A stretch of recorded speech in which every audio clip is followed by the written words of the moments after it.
Assalamualaikum warahmatullahi wabarakatuh. Alhamdulillah, wassalatu wassalamu ala Muhammad Rasulillah wa ala alihi wa sahbihi wa mawala, wa la hawla wa la quwwata illa billah. Allahumma la sahla illa ma ja'altahu sahla, wa anta taj'alu sawfa awil hazna idza syi'ta sahla, birahmatika ya arhamar rahimin. Amma ba'd. Ma'asyiral hadirin, bapak-bapak, ibu-ibu yang dimuliakan oleh Allah Subhanahu wa taala. Alhamdulillah, kita masih diberikan kesempatan oleh Allah, digerakkan hati kita, diringankan langkah kaki kita, sehingga di tengah-tengah kesibukan kita yang mungkin begitu padat, kita masih bisa hadir di satu majelis ilmu yang sangat dicintai Allah dan Rasulnya, di tempat yang diberkahi dan dimuliakan oleh Allah Subhanahu wa taala. Yang apa kita lakukan ini merupakan bagian dari investasi akhirat kita. Yang pertama, iktikaf. Kita niatkan keberadaan kita di masjid ini adalah iktikaf kita. Yang kedua adalah talabul ilmi, yaitu menuntut ilmu, yang merupakan amalan yang begitu dicintai oleh Allah Subhanahu wa taala. Dengan menuntut ilmu kita jadi tahu mana halal, mana haram. Dengan menuntut ilmu kita jadi tahu mana yang baik, mana yang tidak baik. Dengan menuntut ilmu maka ibadah kita akan menjadi lebih baik dan akhlak kita akan menjadi lebih baik. Pada kesempatan pertemuan hari ini dalam kajian tazkiyatun nafs, penyucian hati dan pembersihan jiwa, salah satu yang diajarkan oleh Rasulullah sallallahu alaihi wasallam adalah istiqomah. Kata istiqomah ini adalah istilah yang diambil dari bahasa Arab yang kemudian jadi bahasa Indonesia, yaitu lurus. Dari kata istaqama, yastaqimu, istiqomah, orangnya mustaqim. Makanya kita minta sama Allah, ihdinas siratal mustaqim. Tunjukkan kepada kami ya Allah jalan yang mustaqim, yaitu yang lurus. Istiqomah ini adalah satu amalan yang penting untuk kita pahami, untuk kita ketahui, dan untuk kita jalankan di dalam kehidupan kita. Kalau kita kualitas ibadah kita dan kedekatan kita kepada Allah semakin dekat, maka salah satu kunci untuk melaksanakan itu adalah istiqomah. Istiqomah menjadi penting. Kenapa? Karena banyak di dalam masyarakat kita itu orang yang awalnya semangat ngaji, semangat, nanti pas bulan-bulan berikutnya kendor. Sholat semangat di awalnya, kemudian kendor. Sholat tahajudnya karena dia mungkin dengar nasihat dari ustadz, atau mungkin ada sesuatu yang dia inginkan, dia sholat malam, rajin setiap malam, kadang-kala sampai 10 rakaat. Lalu kemudian menurun. Sama kita pada saat bulan Ramadan nih, kan ibadah kita naik tuh. Dulu kita baca Qur'annya jarang, di Ramadan setiap hari baca Qur'an. Dulu kita jarang sholat sunnah, sholat duha jarang, witir gak pernah. Pas bulan Ramadan duha rajin, witir nggak pernah tinggal. Di bulan Ramadan semangat kita sedekah. Pas berlalu bulan Ramadan, kendur lagi. Nah, ini yang sering terjadi. Yang kedua, di bulan Ramadan jamaah sering, bahkan subuh yang kita jarang jamaah datang kita. Zuhur yang mungkin sering tertinggal datang kita sholat jamaah. Setelah selesai Ramadan kendur lagi, jarang.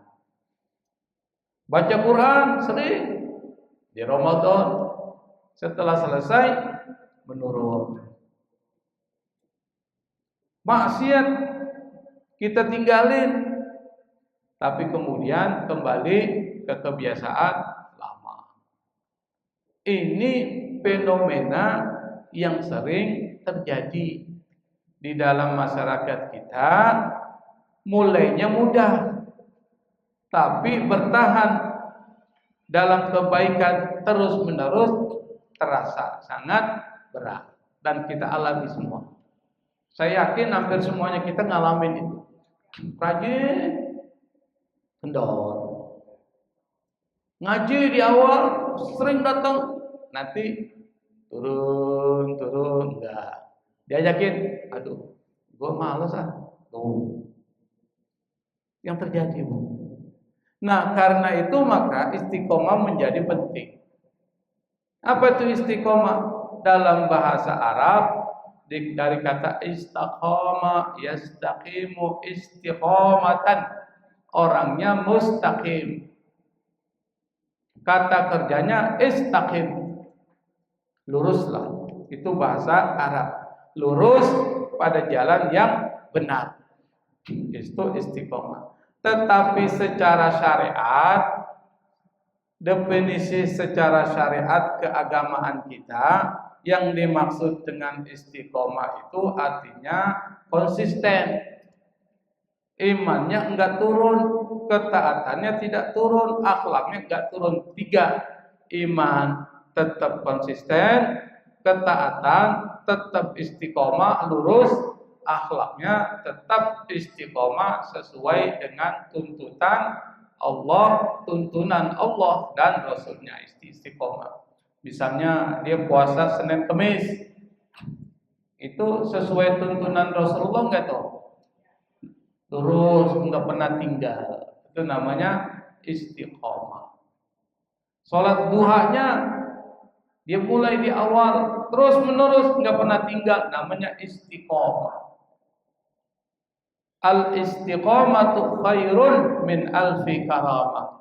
Istiqomah itu lebih baik dari 10 karamat yang diberikan kepada wali Allah.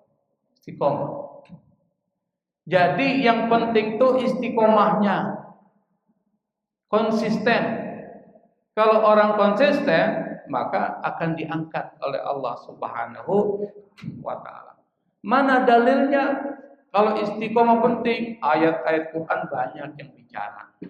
Hadis-hadis banyak yang membicarakan tentang persoalan itu. Yang pertama, kita bahas dulu dalilnya. Apa? Yang pertama surat Hud ayat 112. Fastaqim kama umirta wa man taba ma'ak. Kata fastaqim itu fi'il amr kalau bahasa Arab. Perintah. Al-amru lil wujub. Perintah itu biasanya menunjukkan kepada kewajiban. Maksudnya fastaqim, kita diwajibin istiqomah kama umirta, sebagaimana diperintahkan oleh Allah. Jadi istiqomah itu perintah Allah. Dan perintahnya itu pakai kata kerja. Luruslah, konsistenlah, istiqomahlah, sebagaimana Allah perintahkan untuk istiqomah. Itu satu. Yang kedua, istiqomah itu disebutkan disebutkan di dalam ayat apa saya lupa ini, kayaknya Fussilat 30. Di dalam, bukan Al-Ahqaf yang bawah ini ya, Al-Ahqaf. Di dalam surat Al-Ahqaf itu disebutkan innal ladzina qalu rabbuna Allah tsumma istaqamu, sesungguhnya orang-orang yang mengatakan rabbuna Allah, Tuhan kami adalah Allah, tsumma istaqamu, kemudian dia lurus pada iman kepada Allah. Maksudnya apa iman kepada Allah? Iman kepada Allah berarti percaya kepada Allah dan menjalankan apa yang diperintahkan Allah, menjauhi apa yang dilarang Allah. Itu iman. Bukan cuma sekedar percaya, tapi Anda percaya dengan aturan-aturan yang diturunkan Allah dan menjalankannya. Orang seperti ini, kata Allah, kemudian dia istiqomah, dia beriman kepada Allah, lalu istiqomah terus dalam iman dan menjalankan perintah Allah. Apa yang terjadi? Fala khaufun alaihim wala hum yahzanun. Fala, maka tidaklah khaufun, dia takut kepada mereka. Orang yang istiqomah, beriman dan istiqomah, enggak pernah takut sama siapapun, enggak pernah takut rezekinya diambil orang, enggak pernah takut dengan orang lain, ucapan-ucapan. Yang penting dia lurus, orang mau bilang apa enggak penting. Yang penting dia berada di dalam Islam. Orang mau ngomongin apapun dia enggak pikirin. Tuh orang istiqomah. Maka dia enggak takut sama mereka. Diancam, ente kalau enggak ikut-ikutan korupsi bersama kita, maka saya pecat. Enggak takut orang istiqomah. Kenapa? Rizqun minallah, rizki punya Allah. Dimanapun saya berada, pasti ada saja rizki saya. Yang penting saya bekerja dan berusaha. Walahum yahzanun, enggak sedih. Jadi satu tuh janji Allah, kalau orang istiqomah maka dia enggak pernah takut, enggak pernah sedih. Mau enggak pernah takut, enggak pernah sedih enggak, Bu? Mau enggak, Bu? Enggak bersedih mau enggak? Enggak merasa takut mau kan? Istiqomah. Ini kata Allah, bukan kata saya. Yang kedua, innal ladzina qalu rabbuna Allah tsumma istaqamu tatanazzalu alaihimul malaikatu alla takhafu wa la tahzanu wa abshiru bil jannati allati kuntum tu'adun. Fussilat 30. Fussilat ayat 30, nanti dicatat ayatnya, Bu, dicek. Itu dipelajari di rumah. Fussilat 30, yang satu Al-Ahqaf 13. Fussilat 30 ini memberikan informasi kepada kita dari Allah. Sesungguhnya orang yang mengatakan Tuhan kami adalah Allah, kemudian istiqomah, kalau yang pertama tadi enggak perlu khawatir, enggak perlu sedih. Kalau yang kedua, tatanazzalu alaihimul malaikatu, turun tuh malaikat kepada mereka yang mengatakan Tuhan kami Allah dan kami istiqomah. Turun malaikat. Kapan turun malaikat? Menurut ba'dul mufassirin, sebagian ahli tafsir, pada saat sakaratul maut. Jadi saat sakaratul maut, Bu, nih kan kita mau meninggal nih. Tanda mau meninggal itu ada yang disebut dengan sakaratul maut. Sakaratul maut ujiannya berat. Ujian yang pertama rasanya itu sakit. Ujian yang kedua, setan diutus oleh raja setan kepada orang itu. Untuk apa? Untuk memalingkan dari Islam. Diutus dua. Yang pertama menyerupai wajah ibunya, Yang kedua, menyerupai wajah bapaknya. Setan yang menyerupai wajah bapaknya bilang sama orang yang sakaratul maut, dia bilang, keluar nak dari Islam, masuk agama Yahudi. Agama Yahudi yang terbaik.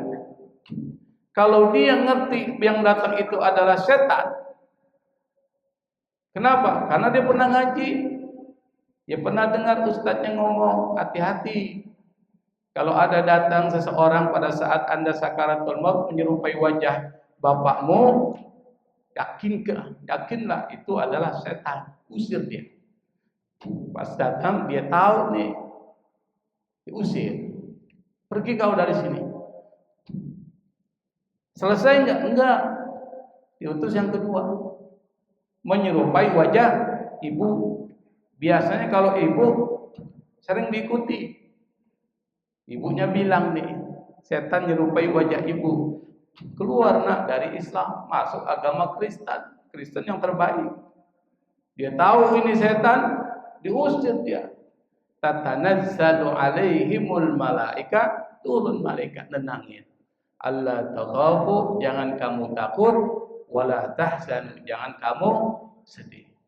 Wa abshiru, berikan kabar gembira kepada dia setelah dia selesai ngucapin la ilaha illallah, wa abshiru bil jannatil lati kuntum tu'adun.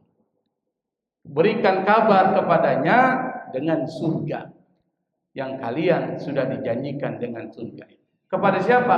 Orang yang beriman kepada Allah, jalanin syariatnya, kemudian lurus istiqomah. Luar biasa.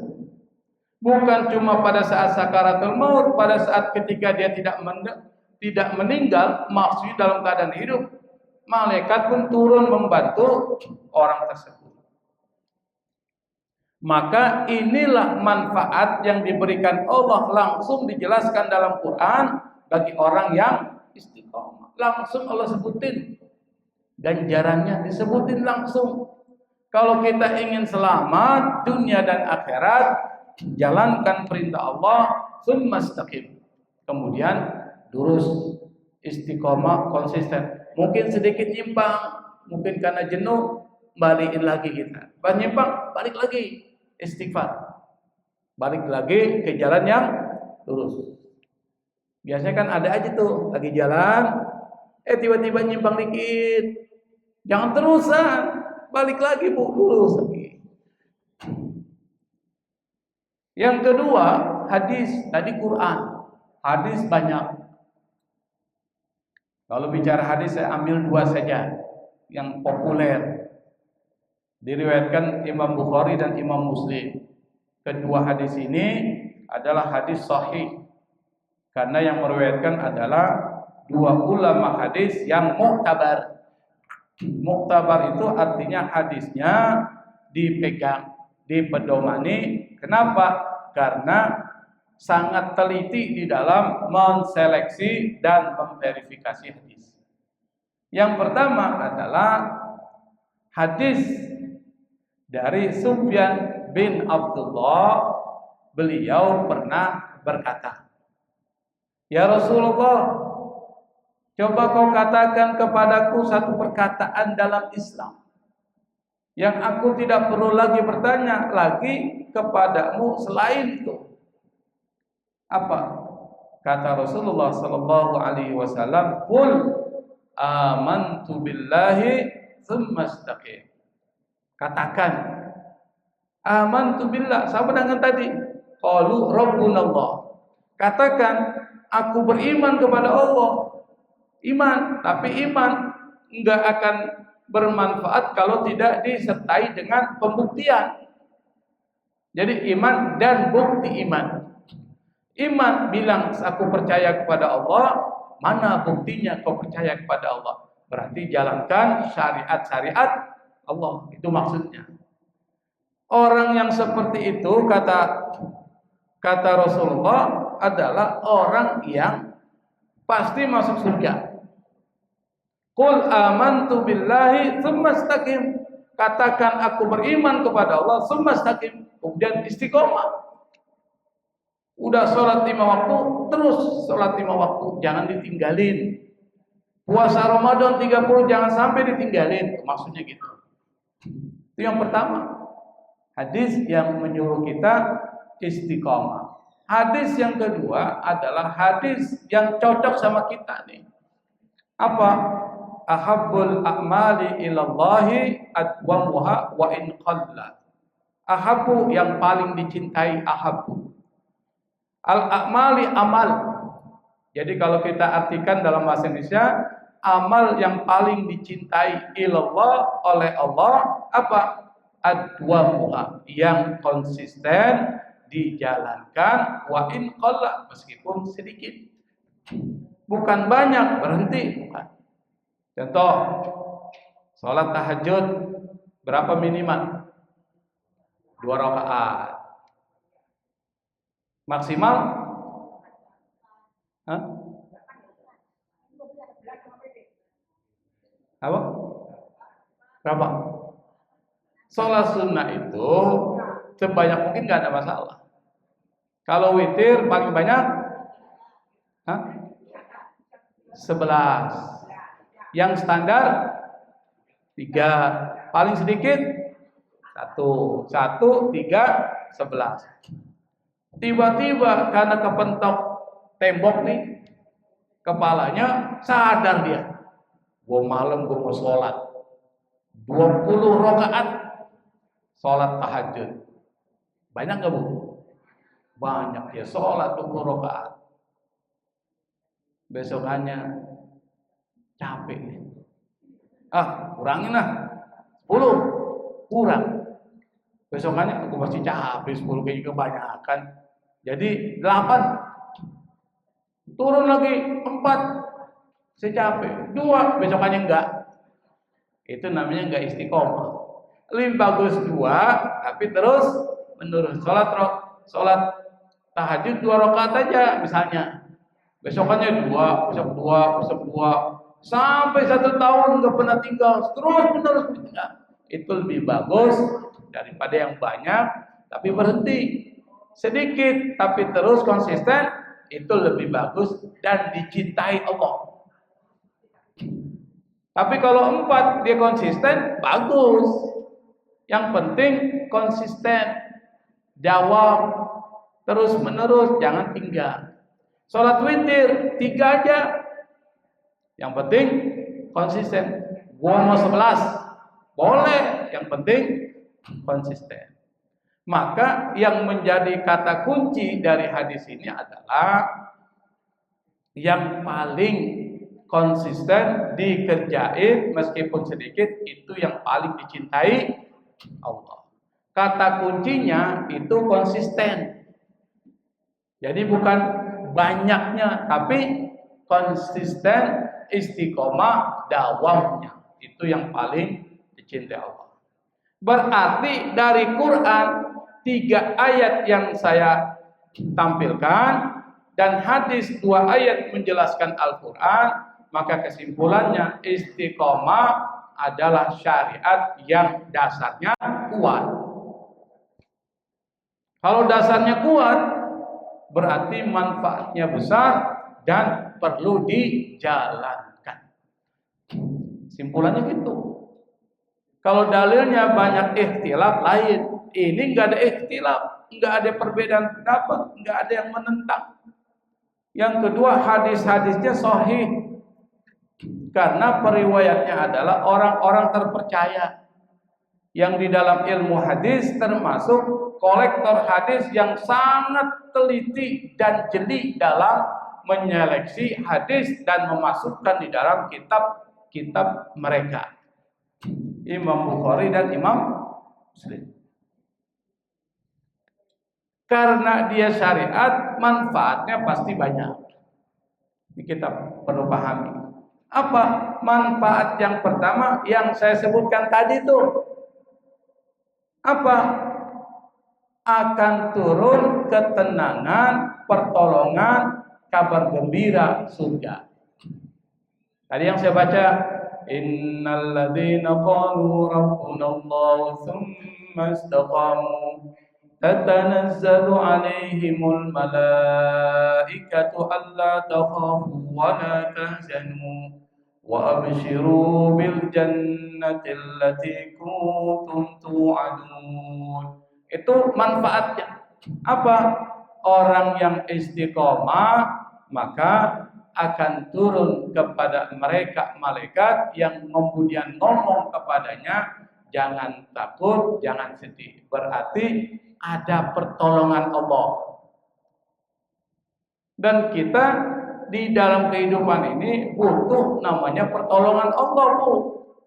Untuk bisa mendapatkan pertolongan Allah, maka istiqomah.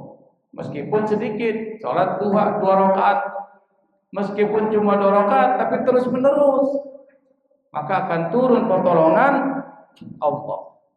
Yang kedua, yang kita cari surga. Kita ini yang kita minta itu cuma surga di dunia ini. Rabbana atina fid dunya hasanah, dunia baik, wa fil akhirati hasanah, dunia baik, wa qina adzabannar. Masuk surga. Di dalam doa itu dijaga dari neraka. Kalau dijaga dari neraka, maka pemahaman kebalikannya apa? Dijaga dari neraka, maka pemahaman kebalikannya apa? Mafhum mukhalafahnya apa? Masuk surga. Berarti yang kita minta apa? Surga. Jadi doa kita tuh mintanya surga. Kalau Anda ingin minta surga, ikutin aturannya. Apa aturannya? Istiqomah. Allah sudah sebutin. Ente mau surga? Nih, istiqomah. Wa abshiru bil jannati allati kuntum tu'adun. Berikan kabar kepadanya surga yang dia dijanjikan akan mendapatkan surga itu kalau istiqomah. Janji Allah. Apa itu surga? Surga tentang kenikmatan. Surga tentang kedamaian. Surga tentang kebahagiaan. Enggak ada penderitaan di surga, enggak ada kelelahan, enggak ada rasa capek. Semua tentang kenikmatan surga. Enggak ada habis makan kemudian mau buang air besar, enggak ada, Bu. Karena buang air besar itu menderita. Badannya sakit.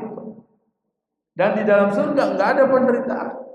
Minum air disiapkan oleh Allah, susu tidak seperti susu di sini.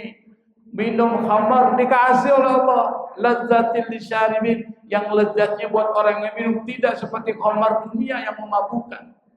Minum air tawar yang sejuknya luar biasa, tidak seperti aqua, le mineral. Beda itu. Setelah minum, ada enggak mau buang air kecil? Enggak ada. Semua jadi keringat. Keringatnya itu bau apa enggak? Bau ketek enggak keringat kita? Enggak, baunya seperti minyak kasturi, wangi. Ada enggak di sini ibu-ibu, bapak-bapak kalau keringatan wangi? Ada enggak? Enggak ada, Pak. Kenapa? Ada pengaruh dari makanan. Makanan yang dimakan memberikan pengaruh kepada keringat bau. Coba ibu makan bawang tiap hari. Coba aja, keringatnya wangi, bau bawang. Keringatnya nih, ketiaknya nih bau apa? Bau ketek. Bau ketek kan asamnya minta ampun. Coba kalau orang yang sholat enggak mandi, bau ketiak, terganggu nggak di sampingnya? Terganggu. Makanya di dalam Islam, kalau mau sholat mandi dulu supaya bersih, enggak memberikan rasa tidak nyaman kepada yang lain. Contohnya Bilal. Bilal ini kan budak, masuk Islam, tertarik dengan Islam yang tidak membedakan antara budak dan merdeka, tertarik dengan ajaran Nabi Muhammad sallallahu alaihi wasallam. Karena saat itu dia masih budak, terikat oleh majikannya nggak suka. Karena majikannya itu belum Islam, majikannya itu kafir. Disuruh kembali ke agama mereka, enggak mau. Tetap tidak mau, disiksa tetap enggak mau. Kita istiqomah fil iman. Enggak mau dia. Disiksa terus, tetap keluar dari mulutnya Bilal, ahad, ahad, ahad. Artinya apa? Allah yang esa, Allah yang esa. Tauhidnya kuat. Akhirnya turun enggak pertolongan Allah? Turun pertolongan Allah. Ada sahabat Nabi Abu Bakar As-Siddiq radhiyallahu anhu, dia bebaskan Bilal dari perbudakan, dibayar kepada yang punya Bilal, majikannya. Bilal bebas, menjadi orang merdeka. Itu nasrun minallah, pertolongan dari Allah. Maka kalau kita iman kepada Allah, konsisten jalankan syariatnya, istiqomah, tunggu pertolongan Allah. Seperti Bilal. Mengapa ini manfaat yang terbesar yang kita cari adalah tenang hatimu. Ibu duitnya banyak, triliunan, tapi gelisah. Enak gak hidup? Gak enak. Uang banyak di mana-mana, ada hartanya, tapi gelisah. Gua kalau keluar takut gua dicopet. Gua kalau keluar takut nanti ditabrak mobil tuh. Kenapa? Mungkin anak-anak gua pengen warisan, pengen gua mati tuh. Karena gitu kan, gelisah dia hidup. Enak gak hidup begitu? Gak enak. Yang kita cari itu adalah itminan fil qalbi, ketenangan hati. Kalau hati tenang, enak. Kemana-mana enak. Yang kita minta perlindungan Allah. Kalau Allah udah lindungi, enak hidup kita. Kenapa? Karena yang punya dan mengendalikan semua alam semesta ini Allah. Jin diatur oleh Allah. Binatang-binatang buas termasuk yang tidak terlihat, bakteri, virus dan seterusnya, Allah yang atur. Kalau kita dilindungi oleh Allah, maka Allah akan ngatur mereka untuk tidak mengganggu kita. Enak gak tuh, Bu? Enak. Yang ketiga, keselamatan kita itu nanti saat sakaratul maut. Itu intinya. Maka ketika orang meninggal, yang keluar dari kalimatnya adalah la ilaha illallah, amat dia. Dakhalal jannah, masuk surga. Kenapa? Ini menjadi sesuatu yang penting, keselamatan saat sakaratul maut, karena di situ menentukan ente masih Islam atau keluar dari Islam. Di situ. Makanya ibu senang nih, beruntung karena ngaji dengar dari ustadz.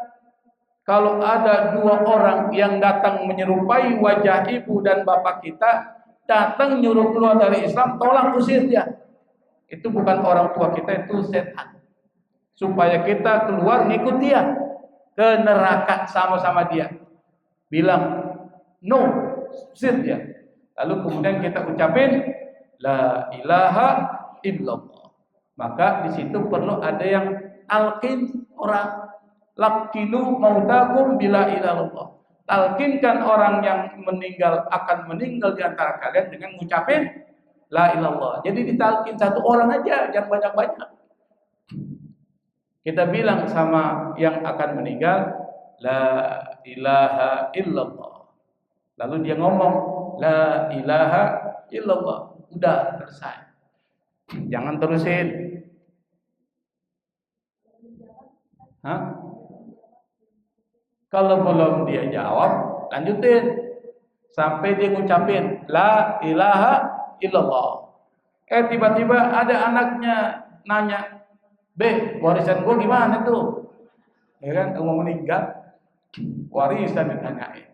Babenya bilang, "Itu tuh kontrakan yang di sono itu buat lo." Nah, dia ngomong dunia itu, talkin lagi, bilangin la ilaha illallah. Dia ngucapin la ilaha illallah, udah berhenti. Lalu ketika dia nggak ada ngomong lagi dengan yang lain, itu yang terakhir yang keluar dari kalimatnya dakhalal jannah. Dia mati, meninggal, dakhalal jannah. Mana dasarnya? Man kana akhiru kalamihi la ilaha illallah, kata Nabi, dakhalal jannah. Barang siapa yang akhir kalimatnya terucap pada saat dia meninggal, maka dia masuk surga. Maka supaya kalimat kita adalah kalimat tauhid, kalau ibu sakit nih parah, lalu sakitnya ini kayaknya yang terakhir gua hidup nih, maka baca surat Qul huwallahu ahad lagi sakit menjelang kematiannya. Ngerti nggak, Bu? Tapi kalau ibu tidak ingin disiksa nanti di kubur, terlambat dari azab kubur, Rasulullah ngajarin 30 ayat yang bisa memberikan syafaat kepada kalian. Ini kata Rasul, dari azab kubur adalah Anda membaca surat Tabarak setiap malam. Tabarak. Tabarakalladzi biyadihil mulku wa huwa ala kulli syai'in qadir. Alladzi khalaqal mauta wal hayata liyabluwakum ayyukum ahsanu amala. Ada berapa ayat? 30. Berarti ibu pembacanya nih. Ibu ya, baca tiap hari, Bu. Tuh, tiap hari malam.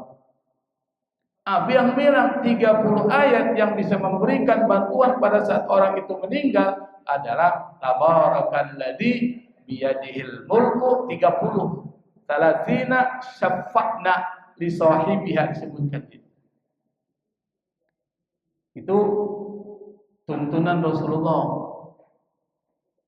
Mau jalanin silakan, enggak jalanin itu urusan ibu, masing-masing bertanggung jawab terhadap dirinya.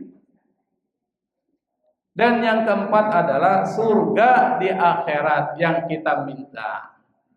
Maka istiqomah menjadi penting. Yang kedua, apa manfaatnya? Manfaatnya adalah amal yang dicintai Allah. Ahabbul a'mali ilallah, itu adalah istiqomah. Mengapa istiqomah ini penting? Dalam kaitan ini adalah Allah enggak menilai yang paling semangat, maksudnya yang paling banyak amalnya, tapi yang paling hebat itu adalah yang konsisten amalnya. Banyak semangat tapi kemudian berhenti, itu enggak konsisten. Lebih bagus sedikit tapi konsisten. Tapi kalau banyak konsisten lebih bagus lagi. Gitu. Tapi kalau banyak nggak konsisten, lebih bagus sedikit yang konsisten daripada banyak nggak konsisten. Tapi kalau dibalik, bagaimana kalau banyak konsisten? Lebih bagus lagi. Karena amalan sunnah itu semakin banyak semakin bagus. Tapi amalan wajib ngikutin yang sudah standar aja. Misalnya sholat 5 waktu itu kan standarnya. Tapi kalau sunnah nggak standar. Maksudnya semakin banyak semakin bagus. Dan yang bisa mengangkat derajat seseorang itu selain setelah melaksanakan yang wajib, yang sunnah. Mengangkat derajat orang menjadi mulia dan bisa diangkat menjadi kekasih Allah itu kalau yang sunnah-sunnah juga dijalani, bukan cuma yang wajib otomatis karena kewajiban kita, tapi yang sunnah jalankan. Makanya ada hadis qudsi. Hadis qudsi ini sahih. Allah pernah berfirman, tapi dalam hadis qudsi apa? Kata Allah, "Maqtaraba ilayya 'abdun bin nawafil ba'da mabtarattuhu alaihi hatta uhibbahu." Barang siapa yang mendekatkan diri kepadaku dengan amalan-amalan sunnah nawafil, ba'da mabtarattuhu alaihi, setelah aku mewajibkan amalan-amalan wajib kepadanya dan dia jalankan, hatta uhibbahu, sampai aku cinta kepada orang itu. Kalau Allah cinta kepada orang itu berarti amalannya istiqomah enggak?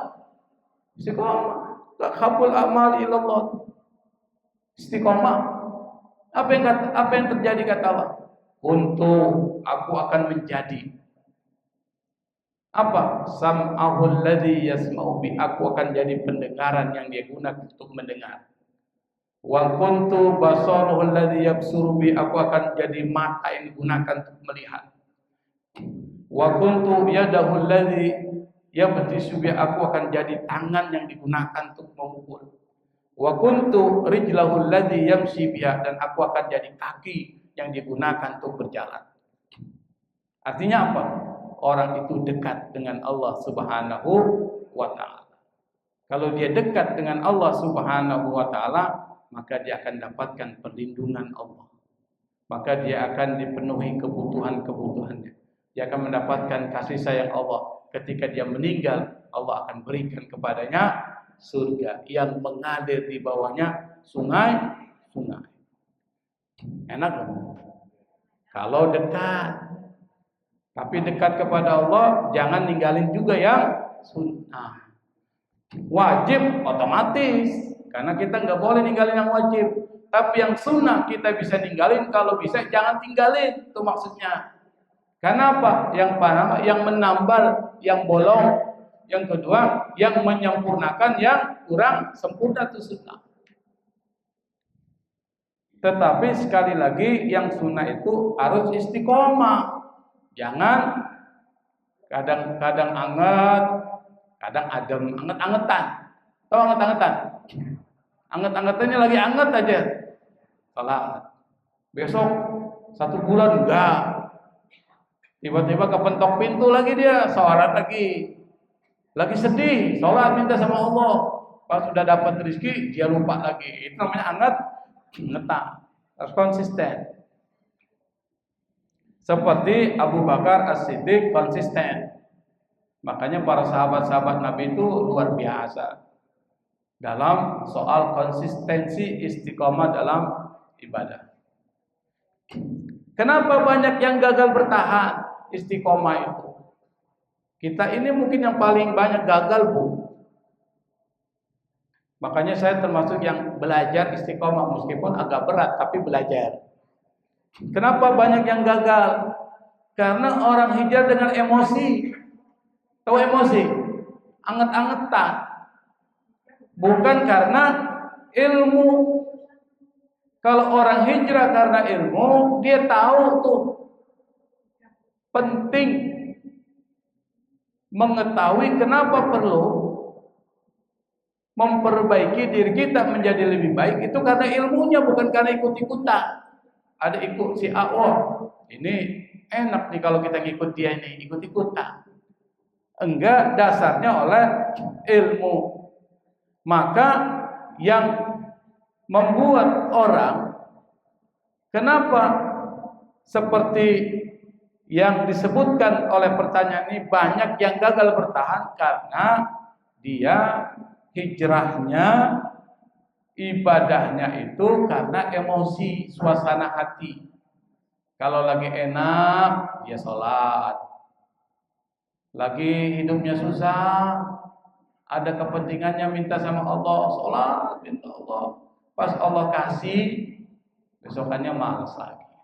Itu namanya dengan emosi, dengan suasana hati, bukan karena ilmu. Kalau karena ilmu, maka apapun keadaannya, yang namanya istiqomah, hijrah itu penting, dan istiqomah dalam hijrah itu menjadi penting. Harus ilmu, makanya belajar. Ngaji jangan sampai berhenti, Bu, meskipun udah tua, harus ngaji. Ilmu penting. Yang kedua, dia punya semangat mau berubah tapi cepat.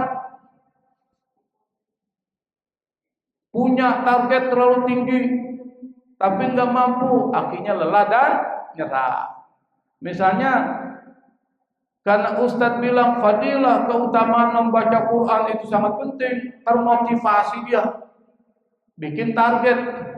Pokoknya gua mau ngaji 1 hari 5 juz.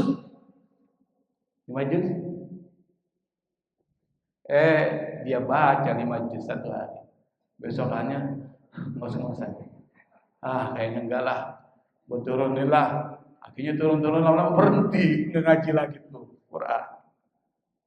Lebih bagus konsisten 1 hari 2 halaman aja, 2 halaman. Itu kan 1 juz 20 halaman, 10 lembar kan. Berarti kalau 2 halaman 1 lembar. Kalau 1 hari 2 halaman, 1 juz berapa? 10 hari selesai 1 juz.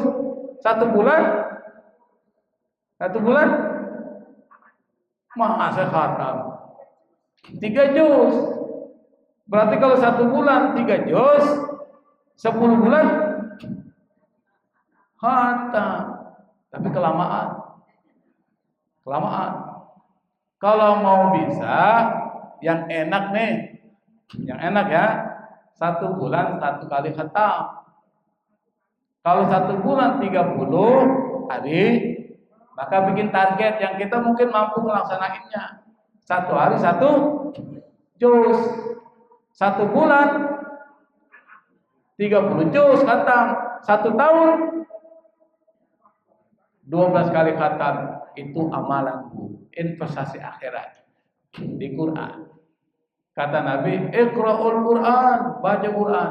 Fa innahu ya'ti yaumal qiyamati syafi'an li ashabi. Karena nanti Quran datang pada hari kiamat memberikan syafaat kepada pembacanya. Kalau kita konsisten tuh 1 bulan 1 kali khatam, 1 tahun 12 kali khatam, kita konsisten sampai kita meninggal, kan turun nasrun minallah. Bisa kalau saya 1 bulan 2 kali khatam, bagus. Tapi harus istiqomah, konsisten. Kalau 2 kali khatam 1 bulan, berarti 1 hari berapa juz? Berapa juz? Kalau 1 bulan 2 kali khatam, berarti 1 hari berapa juz?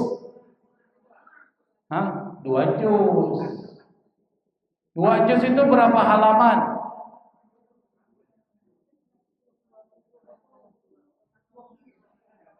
Halaman, bukan lembar ya. Kalau lembar, 1 lembar 2 halaman. 1 lembar 2 halaman, 1 juz 20 halaman. Berarti kalau 2 juz 40 halaman. 40 halaman bagi 5 kali waktu sholat. Berarti berapa halaman habis sholat? 8. Coba konsisten tuh. Habis sholat 8 halaman. Habis sholat zuhur 8 halaman. Habis sholat asar 8 halaman. Maghrib 8, habis isya subuh 8 halaman. Itu 2 juz. Apa? Bisa cuma berapa menit. Oh, nggak bisa lancar. Ya kalau nggak bisa lancar 1 juz lah. 1 hari. Oh, 1 juz masih lama juga saya.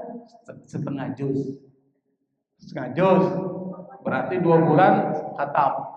Gitu aja, yang penting konsisten, istiqomah. Yang ketiga alasannya kenapa kita seringkali gagal, karena bergantung pada mood, suasana hati. Nantilah kalau gue semangat gue sholat malam, tuh kalau semangat. Nanti kalau mood gue lagi enak nih, gue baca Quran. Moodnya itu yang bikin masalah. Kenapa? Karena enggak setiap hari mood enak itu datang. Yang kedua, orang yang istiqomah enggak nunggu suasana hati senang. Apapun yang terjadi dia tetap lakukan terus menerus. Kenapa? Yang dia butuhkan membangun kebiasaan. Kalau orang sudah biasa, maka dia tinggalin sedikit, dia tersiksa. Orang biasa ngerokok nih, setiap hari ngerokok. Coba dilarang ngerokok 1 hari, tersiksa nggak? Tersiksa. Pasti kalau di dalam ruangan no smoking, tidak boleh ngerokok. 1 hari dalam ruangan dia ikut kegiatan. Kira-kira dia mau keluar nggak? Gua keluar dulu lah, mulut gua asem, belum ngerokok nih tuh. Kenapa? Udah biasa. Sama orang yang biasa ngaji, tiba-tiba dia ketinggalan. Ada yang kurang dari hidupnya. Kenapa? Karena udah jadi disiplin, sudah jadi bagian dari kebiasaan. Maka kalau orang istiqomah itu jadi kebiasaan. Kalau dia jadi kebiasaan, biasanya kalau ninggalin nggak mau dia. Orang biasa puasa Senin Kemis, dia nggak tinggal. Dia ajak kemana-mana, tetap puasa nggak? Puasa. Gua nggak mau tinggalin. Dia ajak ke sana, makanannya enak nih, sate. Apalagi, gua tetap puasa, gua nggak mau ninggalin. Kenapa? Nggak enak, gua batalin. Udah biasa. Gitu nggak Bu? Itu namanya udah jadi kebiasaan. Yang keempat, kenapa orang banyak gagal? Lingkungannya nggak mendukung. Makanya Bu, kita cari lingkungan yang sama dengan kita. Biasanya majlis taklim tuh sama. Kenapa? Karena keberagaman kita itu seringkali tergantung dengan agama teman dekat kita. Kalau kita sering berteman dengan orang yang suka ngaji, kita ketularan. Jadi suka ngaji. Kalau berteman dengan orang yang suka shopping tuh di mall, ibu suka nih berteman dengan teman yang sukanya belanja di mall, ketularan nggak? Ketularan ikut-ikutan. Lu nggak belanja, akhirnya belanja juga tuh. Padahal dia nggak mau belanja. Tapi kalau ngikutin orang yang temennya suka ngaji, ngaji yuk, ngaji akhirnya lama-lama dia kebiasaan, jadi dia suka. Dan ingat, orang yang suka hadir di majelis ilmu itu enggak semua orang Bu. Itu cuma orang pilihan Allah. Kenapa? Karena banyak orang yang punya kesempatan, punya waktu, sehat, tapi nggak mau. Banyak ibu punya kesempatan, kesehatan, dan Allah gerakan ada. Dan setiap duduk kita dicatat oleh Allah sebagai kebaikan.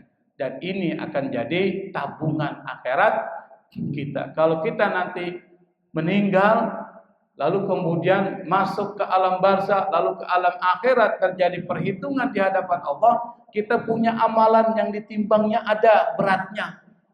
Kalau nggak ada amalan, ditimbang nggak ada beratnya, neraka dia masuk. Bisa dipahami Bu ya? Nah, yang terakhir pertanyaannya gimana? Bagaimana menjalankan istiqomah? Tadi udah jelasin manfaatnya, udah jelasin kenapa banyak orang yang gagal istiqomah. Nah, sekarang dijelasin gimana caranya supaya istiqomah. Kata Imam Al-Ghazali, istiqomah itu biasanya terkait dengan niat. Dan niat ini yang gerakin kita, hati. Maka supaya kita dalam menjalankan kebaikan itu tetap istiqomah, maka praktek sederhananya adalah setiap bangun pagi kita pertanyakan, ya Allah, aku ibadah ini untuk mencari ridho-Mu. Niatin semua amalan kita hanya untuk Allah, itu ditetapin. Yang kedua, kita tetapkan apa yang kita lakukan tujuannya bukan supaya dipuji orang. Itu ikhlas. Maka yang pertama kali adalah belajar ikhlas dulu. Supaya apapun yang kita lakukan bukan mencari pujian, bukan cari penilaian orang. Kenapa ini penting? Karena amal yang didorong oleh semangat sesaat itu biasanya cepat hilang. Tapi kalau amal didorong niat ikhlas karena Allah, biasanya lebih lama. Karena Allah, bukan karena orang. Kalau karena orang, kita lihat orang itu nggak di masjid lagi. Aku malas lah ke masjid. Bukan sholat supaya dilihat oleh dia. Tapi kalau dilihat oleh Allah, Allah selalu ada. Maka kalau kita sholat supaya dilihat oleh Allah, maka dimanapun pasti kita jalankan. Itu yang pertama. Yang kedua, amalan itu jangan yang berat-berat dulu Bu. Karena kita ini bukan nabi, kita bukan Superman, tapi kita manusia yang penuh kelemahan. Jalankan yang kecil-kecil dulu. Jangan mulai dengan yang banyak, mulai dengan yang tetap yang kita bisa lakukan dan istiqomah. Nanti akan naik. Jadi jangan yang banyak dulu. Sholat tahajud 2 dulu lah. Kita nggak biasa kok. Nanti kalau udah 2 tahun, 3 tahun kita konsisten, naikin. Jadi 4. Tapi konsistenin lagi. Misalnya kita sholat nih, sholat wajib tepat waktu dulu. Yang 5 waktu. Wirid yang disuruh oleh Allah, zikir yang disuruh oleh Allah, yang ringan-ringan. Misalnya apa? Yang Yang kita baca tuh setiap habis sholat itu dulu konsistenin. Tasbih 33 kali. Apa lagi? Apa? Hamdalah berapa kali? 33 kali. Terus yang ketiga apa? Allahu Akbar, takbir 33 kali ditambah dengan Allahu Akbar kabira walhamdulillah katsir dan seterusnya jadi 100 kali. Itu konsistenin. Habis setiap sholat 5 waktu. Baca Quran konsistenin belajar. Kalau nggak bisa 1 juz ya setengah juz. Konsisten. Nanti lama-lama naik jadi bisa banyak. Jangan langsung banyak dulu, pasti akan turun bertahap. Kalau kita udah jadi kebiasaan, enak nih. Kalau kita tinggalin seperti ada yang kurang, maka naikin kita malah menjadi naikin. Supaya semakin banyak amalan kita untuk tabungan akhirat kita lebih bagus. Yang kedua, jangan sombong dengan amalan kita. Jangan berpikir, nih gue udah banyak beramal, gue masuk surga ini. Jangan. Kenapa? Karena bukan amalan kita yang bisa masukkan surga, tapi ridho Allah. Yang kita minta itu ridhonya, kita beramal. Allah ridho kalau amalannya ikhlas, bukan amalnya amal takabur, sombong. Gua 5 juz juga gue bisa 1 hari. Tuh, sombong. Jangan. Yang berikutnya, ini penting. Kurangi dosa. Biasanya dosa kecil yang berulang kita lakuin, bohong, sama suaminya bohong mulu. Bang, misalnya ditanya sama suaminya, itu duit yang gue kasih lu kemana ya? Habis bang. Habis aja, padahal duit ini banget. Buat dia apa? Buat masak, buat hidup hari-hari. Padahal ada yang dia umpetin. Suami juga sama kan, sering bohong sama istrinya. Yang kecil-kecil tuh kan. Nah, kenapa kurangi dosa yang berulang? Karena penghalang terbesar di dalam istiqomah kita itu bukan karena kurangnya amal, tapi dosa yang terus dijaga. Ini Bu, kertas putih, kertas. Besok Ibu kasih 1 titik tuh, warna hitam. Besok kasih warna titik hitam. Sebulan udah banyak nggak? Udah 30 titik tuh. Kertas putih itu 30 titik. Supaya ini putih harusnya dihapus dong. Betul nggak? Dihapus. Tapi nggak dihapus, hilang nggak tintanya, nodanya? Enggak, ditambahin lagi, tambah lagi. Pas dia kemudian putih jadi hitam, ada cahaya masuk, diterima nggak? Ditolak tuh karena hitam. Sama dengan hati. Hati kita kalau kita melakukan amalan maksiat dan kita nggak istighfar minta ampun sama Allah, itu jadi titik hitam. Hati nih, kalau hati kena titik hitam terus titik hitam jadi gelap, berarti tertutup. Maka orang nasihatin susah. Khatamallahu ala qulubihim. Allah tutup hatinya, gelap dia. Kalau Allah sudah tutup hatinya, maka otomatis pendengarannya ditutup. Wa ala sam'ihim, pendengaran. Matanya kok tertutup. Kenapa tertutup? Dia nggak peduli lagi dengan orang. Orang mau menderita, nggak apa-apa. Yang penting gua korupsi. Dia nggak peduli bagaimana orang miskin susah makan. Harta rakyat, semuanya dari pajak rakyat, 80% di negara kita dibangun di pajak rakyat. Yang harusnya kembali ke masyarakat, dia poya-poyain, dia korupsi Bu. Bayangin tuh. Anak setengah mati sekarang kita mau beli BBM aja, saya habis beli bensin 100.000. Hah? Mahal tuh. Turbo, saya beli turbo 20.000. Beli 100.000 5 liter. Dulu cuma 50.000 udah full. 500. Sekarang uang 100.000 ke pasar cuma 2 bentuk sayuran yang kebeli. Susah masyarakat.